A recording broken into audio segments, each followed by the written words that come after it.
Mississippi, Mississippi has, like this country, has a troubled past and has a troubled present and will continue to have a troubled future. And that's why award-winning actress Aunjanue Ellis Taylor is using her voice for change. I grew up in Pike County, Mississippi, between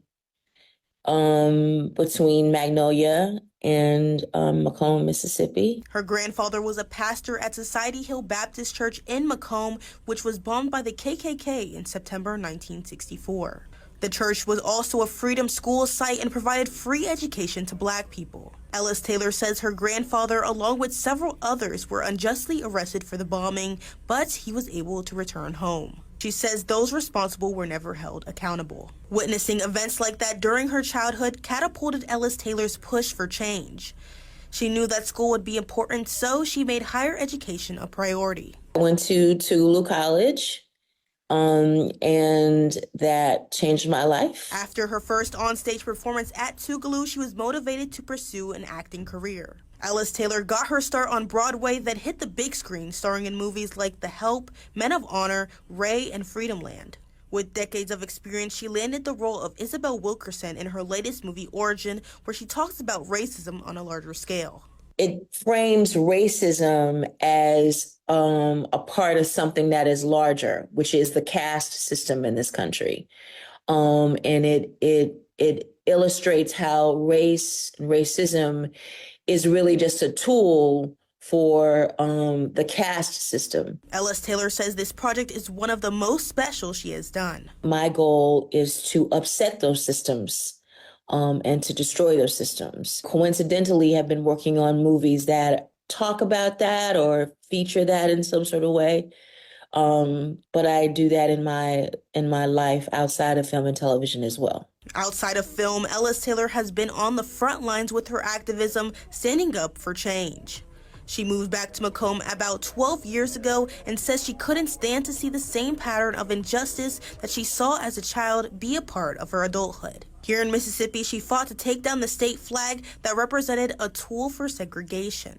I engaged in public displays.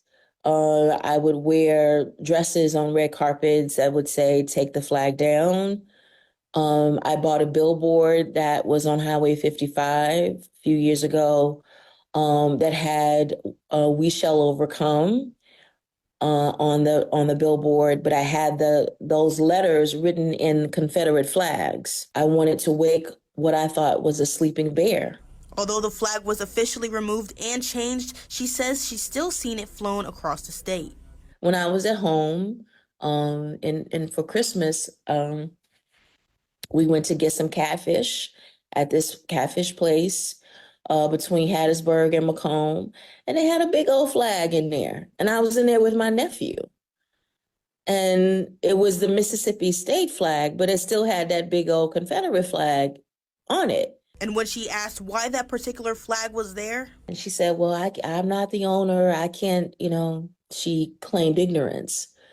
But I said, that flag shouldn't be there. She says the state and the country as a whole need to take accountability for injustices of the past in order to make progress towards a better future. Everything that we experience, our personal experiences, our economic experiences, our political experiences will be improved when we start confronting the truth of who we are. Ellis Taylor says some politicians are trying to redact these injustices in history, which she says is another way for them to continue the caste system. And that is the intention behind trying to keep this history outside of books, outside of curriculums, outside of libraries. That is the intention behind it. The folks who want to maintain the caste system want everybody else to be ignorant about that. With the upcoming presidential election, Ellis Taylor says it is important to be educated on history and about the candidates before you vote. What's most important is not allowing yourself to be lied to,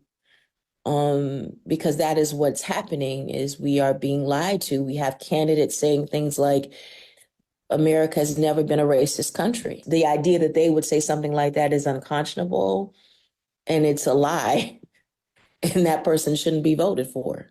Why would you vote for a candidate who would not be truthful. Throughout it all, Ellis Taylor says she is happy to be doing what she loves. I'm in a point in my life where I'm just so grateful to be working still, and being able to tell stories that I believe in. In Jackson, 𝒜𝓁𝓁 16, WAPT News.